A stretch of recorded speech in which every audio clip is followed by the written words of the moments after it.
다 같이 한 마음으로 하박국 3장 17절 말씀 같이 합독해 보도록 하겠습니다. 비록 무화과 나무가 무성하지 못하며 포도나무에 열매가 없으며 감람나무에 소출이 없으며 밭에 먹을 것이 없으며 우리의 양이 없으며 위안간에 서가 없을지라도 아멘. 그러나 나는 감사하겠습니다. 사랑하는 여러분, 우리가 이 세상을 살아가면서 가장 풍요롭고 성숙함을 보여주시는 하나의 표시는 감사입니다. 감사가 많은 성도님들은 삶이 너무 풍요로워지며 선한 영향을 끼치게 되어 있습니다. 탈무드에 이런 글이 적혀 있습니다. 세상에서 가장 현명한 사람은 배우는 사람이며 세상에서 가장 강한 사람은 자기를 이기는 사람이며 세상에서 가장 행복한 사람은 범사에 감사하는 사람입니다. 아멘. 행복하게 원하십니까? 감사하시기 바라겠습니다. 하박국서는 총 3장으로 구성되어 있습니다. 하박국 선지자가 하나님 앞에 두 가지 질문합니다. 첫 번째 질문요, 하나님, 선민들이 타락했습니다. 이스라엘 사회가 총체적으로 부패되었습니다. 그런데 하나님, 왜 가만히 있으십니까? 왜 하나님 아무것도 하지 않으십니까? 이렇게 선민 사회가, 이스라엘 사회가 부패하고 타락하고 음란해져 가는데 하나님은 왜 그냥 가만히 계십니까? 라는 질문을 합니다. 하박국 선지자는 기도를 많이 했습니다. 불의한 세상을 보면서 이스라엘 백성이 타락해져 가는 그 모습을 바라보면서 너무 안타까워서 기도를 많이 합니다. 하박국서 1장 2절부터 말씀해 보면은요, 여호와여, 내가 부르짖어도 주께서 듣지 아니하시니 어느 때까지리까? 내가 강포로 말미암아 외쳐도 주께서 구원하지 아니하시나이다. 3절 말씀에 어찌 내가 죄악을 보게 하시며 폐역을 눈으로 보게 하시나이까? 겁탈과 강포가 내 앞에 있고 변론과 분쟁이 일어났나이다. 이스라엘 사회 안에 여러분, 겁탈과 강포가 있어요. 법정 안에서도 싸웁니다. 여러분, 싸움으로 법을 다스리려고 합니다. 그리고 진리의 말을 선포하면은 그 한 사람을 여러분, 악인들이 둘러싸여서 그 의인을 죽입니다. 가둡니다. 그 사이는 음란합니다. 하나님을 떠났고 하나님을 잊어버렸어요. 하나님 말씀이 전혀 움직여지질 않습니다. 하나님 말씀을 선포하지도 못합니다. 그래서 4절 말씀에 보면은 이러므로 율법이 해이해지고 정의가 전혀 시행되지 못하오니 이는 악인이 의인을 애워쌌으므로 정의가 굽게 행하여집니다. 악인들이 의인을 다 애워싸버렸어요. 그래서 의인이 진리를 말하는데 오히려 의인을 죽입니다. 의인을 가둡니다. 이렇게 불의한 사회, 불의한 이스라엘 사회, 하나님 왜 가만히 보고만 계십니까? 하나님 도와주세요. 뭔가 하나님 하셔야 되지 않겠습니까? 라고 하나님께 첫 번째 질문합니다. 그래야 했더니 하나님은 응답을 해주셨어요. 안다. 이스라엘 백성이 타락한 그 모습 내가 알고 있단다. 바벨론을 일으켜서 그들을 징계할 것이란다 라는 말씀을 전합니다. 그 말씀을 들었던 하박국 선지자가 다시 두 번째 질문합니다. 하나님, 이스라엘 백성이 너무 잘못한 건 사실이지만 그래도 바벨론을 사용하셔서 이스라엘 백성 징계하신다는 것이 좀 불합리하다고 생각합니다. 바벨론에 비하면 이스라엘 백성이 조금 더 낫지 않습니까? 어찌 악인을 사용하셔서 의인을 벌하십니까? 하박국 선지자의 생각에는 그래도 바벨론 사람들보다 저 악하고 비열한 바벨론 사람들보다는 이스라엘 백성들이 조금 더 낫다 생각했기 때문에 바벨론 사람들에 의해서 징계받는 것이 불합리하다고 생각을 한 겁니다. 그때 하나님은 다시 응답하십니다. 내가 바벨론도 무너뜨릴 것이다 라고 말씀하십니다. 사랑하는 여러분, 역사는 하나님의 주권 아래에 있습니다. 역사는 하나님의 가스 컨트롤 통제 아래에 있습니다. 하나님은 역사의 주관자이십니다. 하나님은 사용하지 못할 나라가 없고 사용하지 못할 인물도 없고 사용하지 못할 환경도 없습니다. 하나님 모든 걸 다 사용하셔서 결국은 아버지의 뜻을 이루어 가시며 하나님의 사람들을 세워 가십니다. 이것이 아버지의 뜻이에요. 그래서 우리가 먼저 기억해야 될 것은 악인들과 같이 세상을 섬기며 세상의 풍조를 따라가는 것이 아니라 영원히 흔들리지 아니하는 언제나 변함이 없으신 하나님만을 섬기셔야 되는 것입니다. 그 당시에 바벨론은 신흥 국가로서 굉장한 힘이 있는 나라였습니다. 모압과 암몬뿐만 아니라 아수르, 애굽, 그리고 이스라엘까지 다 정복했습니다. 그래서 그들은 교만했으며 그들 거만은 하늘 끝을 찔렀어요. 그 누구도 바벨론이 무너질 거라 생각을 못했습니다. 그러나 메데베사 고레스 왕에 의해서 바벨론은 완전히 와르르 무너집니다. 하나님 말씀 그대로예요. 바벨론의 나라는 역사의 뒤로 사라져버립니다. 마치 안개처럼요, 이슬처럼 다 사라집니다. 어리석은 사람들은 그렇게 사라질 바벨론을, 예굽을, 아수르를 붙들고 있다는 것이 너무 창피한 일이에요. 이 세상에서 하나님 외에 여러분들이 붙들고 섬기고 사는 것은 아주 큰 수치를 당하게 되어 있습니다. 그래서 이사야서 말씀에 보면 42장 17절, 시편 말씀 97편에도 이렇게 나옵니다. 조악한 우상 의지하며 부어 만든 우상을 향하여 너희는 우리의 신이라 하는 자는 물리침을 받아 크게 수치를 당하리라. 시편의 말씀도요, 같이 읽습니다. 조악한 신상을 섬기며 험한 것을 자랑하는 자는 다 수치를 당할 것이라. 너희 신들아 여호와께 경배할지어다. 아멘. 세상 섬기면 크게 수치당합니다. 모두 다 수치당합니다.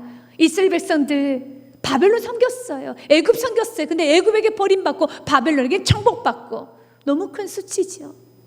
우리가 하나님 외에 다른 걸 섬기게 되면 그것에 우리는 아주 크게 수치를 당합니다. 물질을 섬기면 물질로 인해서 많은 수치를 당해요. 사람을 섬기면 사람에게 버림받아서 많은 수치를 당합니다. 우리가 세상에 매여 있으면요, 건강에 매이면 건강에 수치 당해서 여러분들 아무것도 할 수 없는 인생이 되는 것입니다. 그러나 하나님을 섬기고 하나님을 경배하기 시작하면 하나님께서는 우리의 삶을 형통으로 의의 길을 인도해 주시고 믿으시길 바라겠습니다. 모든 역사는 하나님의 주권 아래 있습니다. 그렇기 때문에 하나님, 내가 세상을 섬기는 것이 아니라 바벨론이 여전히 왕성하며 또한 악인들이 흥한다 할지라도 나는 하나님만을 섬기겠습니다. 하나님이 쓰지 못할 영혼이 없고 하지 못할 일이 없어요. 지금 하박국 선지자 눈에는 하나님이 아무것도 하지 않으신 것처럼 보이고 바벨론만 힘이 있고, 그리고 악인들은 저렇게 멈출 줄 모르고 강해져가는 그 모습을 보면서 지금 하나님은 아무것도 하지 않는 거 아닌가, 아니 하나님은 지금 어디서 어떻게 일하고 계시는가 참 마음에 의문이 들 때 우리 하나님은 여전히 일하고 계시고 하나님의 역사하심은 너무 크다는 겁니다. 내가 다 알지 못하는 것뿐이지요. 하박국 선지자처럼 내가 다 보지 못하는 것뿐이지 하나님의 수와 하나님의 방법은 무한함을 믿으시길 바라겠습니다. 시편 40편 5절 말씀에 하나님의 방법과 그 수가 너무 많아서 셀 수 없습니다 라는 고백을 합니다. 여호와 나의 하나님이여, 주께서 행하신 기적이 너무 많으시고 우리를 향하신 주의 생각도 많아 누구도 주와 견질 수가 없나이다. 내가 널리 알려 말하고자 하나 너무 많아 그 수를 셀 수가 없나이다. 아멘. 하나님이 여러분을 도우시는 방법은 수천 수만 가지입니다. 하나님이 영혼을 세우시는 방법은 수천 수만 가지, 하나님께 축복하시는 방법은 수천 수만 가지십니다. 그렇기 때문에 지금 당장 내 눈에 보이지 않고 내 계획 안에 이해가 되지 않는다 할지라도 좋으신 하나님을 바라보고 기다리셔야 돼요. 좋으신 하나님을 믿으셔야 되는 겁니다. 그렇다면 이 불의한 세상 가운데 하박국 선지자가 살았던 그 세상처럼 같이 믿고 있는 그리스도인들, 선민들조차도 타락해져가는 그 사회 속에서 또한 바벨론이란 나라의 침략을 받고 이제 바벨론으로부터 징벌을 받아야 하는 그런 상황 속에서 나는 어떻게 살아야 될 것인가? 우리 그리스도인들 어떻게 살아야 될 것인가? 첫 번째로 하나님을 바라보고 기다리며 살아야 됩니다. 2장 1절 말씀에 보면 하박국 선지자가 이렇게 결단을 합니다. 같이 읽겠습니다. 내가 내 파수하는 곳에 서며 성루에 서리라. 그가 내게 무엇이라 말씀하시는지 기다리고 바라보며 나의 질문에 대하여 어떻게 대답하시는지 보리라 하였더니 아멘. 하박국 선지자는 질문을 했죠. 첫 번째 질문에 응답이 왔어요. 하나님 언제까지 선민을 내버려 두시겠습니까? 라는 그 질문에 하나님 말씀하셨습니다. 바벨론 통하여서 그들을 징벌하실 것이다. 두 번째 질문을 다시 합니다. 하나님, 그래도 바벨론은 아닙니다. 바벨론보다 우리 이스라엘 백성들이 조금 더 낫지 않습니까? 어찌 바벨론 통하여서 우리 이스라엘 백성들을 징벌하려 하십니까? 라는 그 질문 앞에 하나님께서 응답하시기 전에 하박국 선지자는 기다립니다. 하박국 선지자 같은 질문은 지금 우리가 하고 있는 질문이기도 합니다.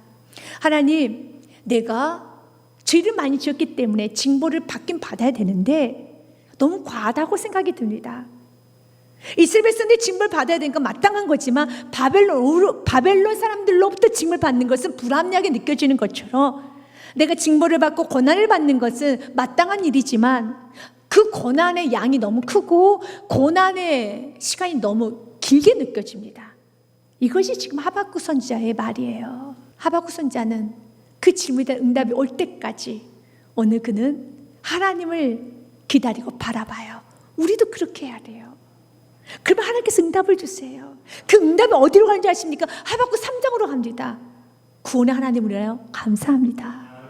내 구원의 하나님을 인하여 감사합니다. 그가 바람을 기다리고 서 있을 때 그의 모습은 마치 내가 파수하는 곳에 서며 성례설이라 파수꾼처럼 기다리겠다는 겁니다. 내 할 일을 하면서 기다리겠다는 것이에요.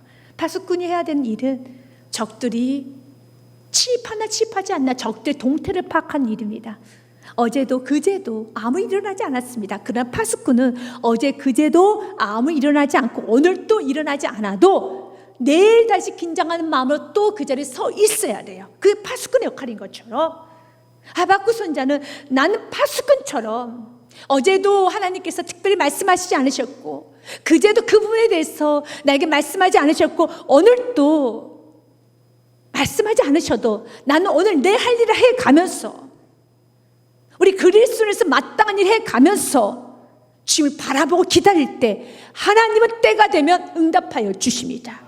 특별히 하나님께서는 분명하게 왜 내가 이 징벌을 줄 수밖에 없었는지, 왜 내가 이런 과정을 겪게 할 수밖에 없었는지, 왜 내가 너에게 이러한 시간을, 긴 시간을 줄 수밖에 없었는지 여러분이 알게 합니다. 하나님 반드시 알려주세요. 그렇기 때문에 하나님께 묻고 기다리셔야 돼요. 하박국 선지자 마음 안에는 좀 화가 나 있었어요. 그래서 하나님께 질문하는 거예요. 지금 이스라엘 사회 안에 총체적 부패하고 타락한 그 모습 때문에 화가 난 겁니다. 하나가 되어서 더 하나님 말씀대로 살며 우리가 더 하나님 의지하면서 이 모든 문제를 해결해 나가도 부족할 시국에 이렇게도 죄를 저질 수 있을까? 우리 같이 믿는 사람들 서로 하나가 되어야 되는데 어떻게 믿는 사람들이 저렇게 타락해져 있을까라는 마음에 화가 나 있고요. 이스라엘 백성들 바라보면서 화가 나 있고 또한 바벨론 사람들에 의해서 징벌을 받는다는 그 말에도 두려움이 생겼어요. 바벨론의 잔인함을 알기 때문에 바벨론 사람들의 비열함을 알기 때문에 저들이 얼마나 우리를 공격하고 우리에게 조롱하며 우리를 무너뜨릴 것이라는 것을 알기 때문에 몸이 여러분 사시나무 떨듯이 떨고 있어요. 하박국 선지자 마음 안에는 화가 있어요. 그 화가 1장과 2장에는 거룩한 분노로 표현되는 것 같습니다. 그러나 내 마음에 평안과 감사가 없이 나오는 화는 거룩한 분노가 아닙니다. 여러분에게 거룩한 분노가 있을 수 있습니다. 하박국 선지자처럼요. 왜 예수님을 이렇게 안 믿는 거야? 왜 깨어있지 않는 것이야? 왜 이렇게 세상은 불공평하는 것이지? 좀 우리 다 같이 정신 차려야 돼. 여러분들 안에 거룩한 분노가 있을 수 있습니다. 그러니까 그 거룩한 분노를 한번 다시 한번 면밀하게 들여다보십시오. 내 안에 평안과 감사가 없다면 그것은 거룩한 분노가 아니고 그것은 교만이 될 수밖에 없습니다. 하박국 선지자는 하나님보다 더 백성을 사랑하고 하나님보다 더 걱정이 많고 하나님보다 더 지나치게 생각합니다. 하박국 선지자가 이스라엘 백성들을 사랑하고 걱정하는 그 마음보다 하나님 마음은 훨씬 큽니다. 하나님보다 더 앞설 수는 없어요. 그런데 주님을 바라보고 기다렸더니 깨달아졌어요. 내가 구원받은 그 사실이 깨달아진 겁니다. 내가 지금 불공평하다고, 지금 너무 가혹하다고 말을 했는데, 죄는 나를 구원했다는 그 사실 앞에, 나의 죄를 씻겨주었다는 그 사실 앞에, 하나님으로부터 편애적인 사랑을 받았던 그 사실 앞에 점점 녹아지기 시작해요. 왜 이렇게 고난이 길까? 왜 이렇게 고난 양이 나에게 너무 많을까? 라고 생각하며 주를 바라보며 기도했어요. 그러나 내 자리를 놓지는 않았어요. 예배 자리를 떠나지 않았고요, 기도 자리를 떠나지 않고 충성스럽게 살아갔습니다. 그런데 살아가면 살아갈수록, 예배를 드리면 드릴수록, 감사를 여러분 하면서 주님 앞에 마땅한 그리스도의 삶을 살아가면 갈수록 깨달아지는 것이 있어요.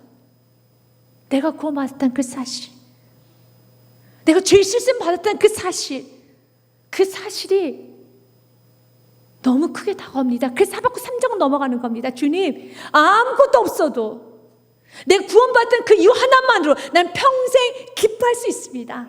난 평생 감사할 수 있습니다. 무화과 나뭇잎이 없고, 외양간 송아지가 없고, 양이 없으며, 감람나무에 소출이 없고, 아무것도 없어도 내가 주인이, 내가 구원을 받았어요. 너무 감사합니다. 그걸 깨닫게 되는 것입니다. 하나님은 이 깨달음을 있기 원합니다. 시편 73편 말씀에도 시편 기자가 악인들의 형통을 보면서 마음이 너무 불편해집니다. 이는 내가 악인의 형통을 보고 오만한 자를 질투하였음이라. 7절 말씀까지 제가 읽어보겠습니다. 그들은 죽을 때 고통 없고 그 입이 강건하며 사람들이 당하는 고난이 그들에게는 없고 사람들이 당하는 재앙도 그들에게 없나니 그러므로 교만이 그들의 목걸이요 강포가 그들의 옷이며 살찜으로 그들의 눈이 쏟아나며 그들의 소득은 마음의 소원보다 많으며 마음에 원하는 것보다 소득이 훨씬 더 많아요. 죽을 때도 고통스럽지 않게 죽고 하느님마다 잘 되는 거예요. 악인이. 그래서 너무 속상했다는 거예요. 화가 났다는 겁니다. 그런데 16절 말씀에 그러나 그 시편 기자는 끝까지 주님 앞에 엎드려 기도했어요. 근데 깨달아져요. 여러분이 주님을 끝까지 바라보면 하나님은 반드시 깨우쳐줘요. 왜 이 고난이 올 수밖에 없었는지, 하나님 나에게 어떤 부분이 정리되길 원하고 어떤 부분이 깨끗해지길 원하며 어떤 부분이 새롭게 되기를 원하는지 하나님 반드시 가르쳐 주세요. 그는 깨달아집니다. 내가 어쩌면 이를 알까 생각한지, 마치 하박국 선지자처럼 성내에 서 있는 파수꾼처럼 끝까지 주님만을 바라보며 생각했어요. 기도했어요. 내 할 일을 하면서, 올 때 예배할 거 예배하고 봉사할 걸 봉사하고 성실히 살 걸 살아가면서 끝까지 생각했어요. 그것이 내게 심한 고통이 되었어요. 그런데 말씀을 통해 깨우침을 받았다라는 거예요. 하나님의 성수에 들어갈 때에야 그들의 종말을 내가 깨달았나이다. 하나님의 성수, 내가 예배 드릴 때, 말씀을 드릴 때 드디어 깨달았어요. 그러면서 그가 이렇게 고백을 합니다. 하나님, 내가 악인들의 형통을 부러워하는 그 모습이 짐승 같습니다. 내가 구원을 받고 내 속에 보배가 들렸는데 세상에 그 덩을 보면서 그 갖지 못한다고 해서 천국을 소유했음에도 불구하고 세상의 것을 갖지 못한다고 해서 내 안에 원망에 있었다는 이 모습이 마치 주님 앞에는 짐승과 같습니다 라는 고백을 해요. 내가 이같이 우매무지함으로 주 앞에 짐승이 오나 그럼에도 주님께서 나와 항상 함께 하여 주시고 주께서 내 오른손을 붙드셨습니다. 주의 교훈으로 나를 인도하시고 후에는 영광으로 나를 영접하여 주십니다. 아멘. 25절은 같이 읽겠습니다. 시작. 하늘에서는 주 외에 누가 내게 있으리요, 땅에서는 주밖에 내가 사모하리 없나이다. 아멘. 하박국의 고백이 오늘 시편 기자의 고백으로 주밖에 날 사모할 없습니다. 아무것도 없어도 구원했다는 그 사실 한 가지는 나에게 평생 감사할 수 있습니다. 좀 불의하게 느껴지고 하나님의 징계가 좀 크게 느껴지고 또 하나님의 일하심 보이지 않을 때, 그럼에도 나는 오늘도 감사할 수 있는 것은 하나님께서 나를 구원하셨고 나에게 천국을 주셨습니다. 우리가 이 땅에서 살아가는 첫 번째, 하나님을 바라보면서 감사함을 사셔야 됩니다. 두 번째는 믿음으로 사셔야 됩니다. 4절 말씀에 보면은 의인은 믿음으로 말미암아 살리라 라는 말씀이 있습니다. 보라 그의 마음은 교만하며 그의 속이 정직하지 못하나 의인은 그의 믿음으로 말미암아 살리라. 세상이 정직하지 못하고 모든 사람이 다 교만해져도 저와 여러분은 믿음으로 살아야 되는 겁니다. 아브라함 75세에 하나님께서 아브라함을 부르십니다. 본토 지쳐 아비 집을 떠나 내가 내게 지시할 땅으로 가라 하라고 합니다. 75년 동안 살았던 모든 삶의 터전을 다 버리고 가치관과 경험과 모든 인생의 과거를 다 버리고 떠나라는 것입니다. 어디로 가야 됩니까? 정확히 말씀하지 않으셨어요. 그러나 그는 떠납니다. 성경 히브리서 말씀에 보면 11장 8절에 그가 떠난 이유를, 하나님 말씀에 순종한 이유를 믿음이라고 말하고 있습니다. 같이 읽겠습니다. 시작. 믿음으로 아브라함은 부르심을 받을 때 순종하여 장래 유업으로 받을 땅에 나아갈새 갈 바를 알지 못하고 나아갔으며. 아멘. 갈 바를 알지 못하는 나의 인생이지만 그러나 믿음으로 나아갔어요. 하나님은 좋으셔. 하나님 완전하셔. 하나님 신실하셔. 하나님은 의로운들 인도하셔. 하나님은 실수하지 않으신다네. 아멘. 하나님은 절대 실수하지 않으십니다. 그런 미스테이크는 없습니다. 그 하나님 언제 믿을 때, 사랑하는 여러분, 우리는 떠날 수 있어요. 우리 믿음의 길을 갈 수 있습니다. 우리 언제나 전진할 수 있습니다. 또한 여호와만 힘잡고 살아야 되겠습니다. 19절 말씀은 하박국 3장 19절 말씀에 보면은 이렇게 되어 있습니다. 주 여호와는 나의 힘이시라. 나의 말을 사슴과 같게 하사 나를 나의 높은 곳을 다니게 하시리로다. 이 노래는 취하는 사람을 위하여 내 수급에 맞춘 것이니라. 아멘.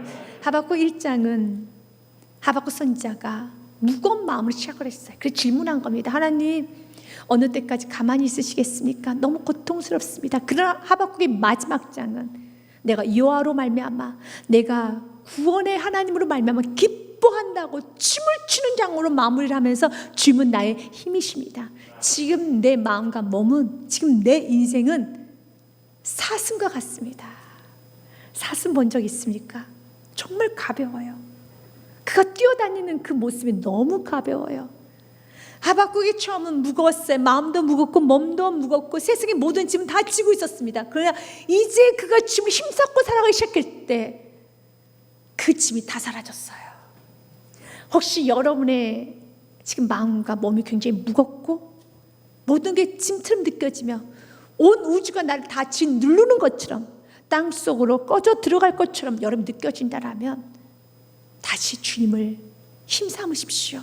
여러분을 의지하고 여러분께 집중하고 문제에 집중하고 있기 때문에 그 모든 문제가 여러분 짓누르고 있는 것이지, 다시 여러분이 주님을 바라보고 주님으로 힘을 삼고 주님 붙들기 시작하면 여러분은 사슴과 같이 가벼운 인생이 될 것입니다.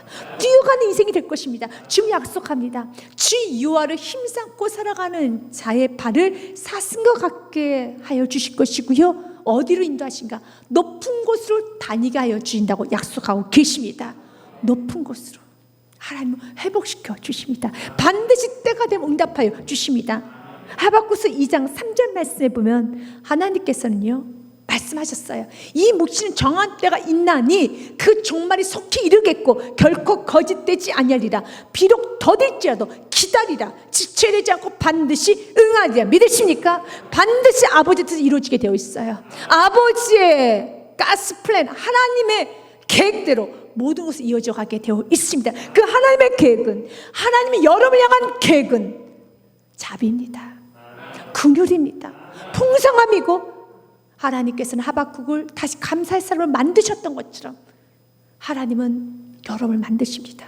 구원 하나로 감사할 수밖에 없는 사람으로, 구원 하나로 감격할 수밖에 없는 사람으로, 구원 하나로 인하여서 기뻐 춤출 수밖에 없는 사람으로 하나님은 만드십니다.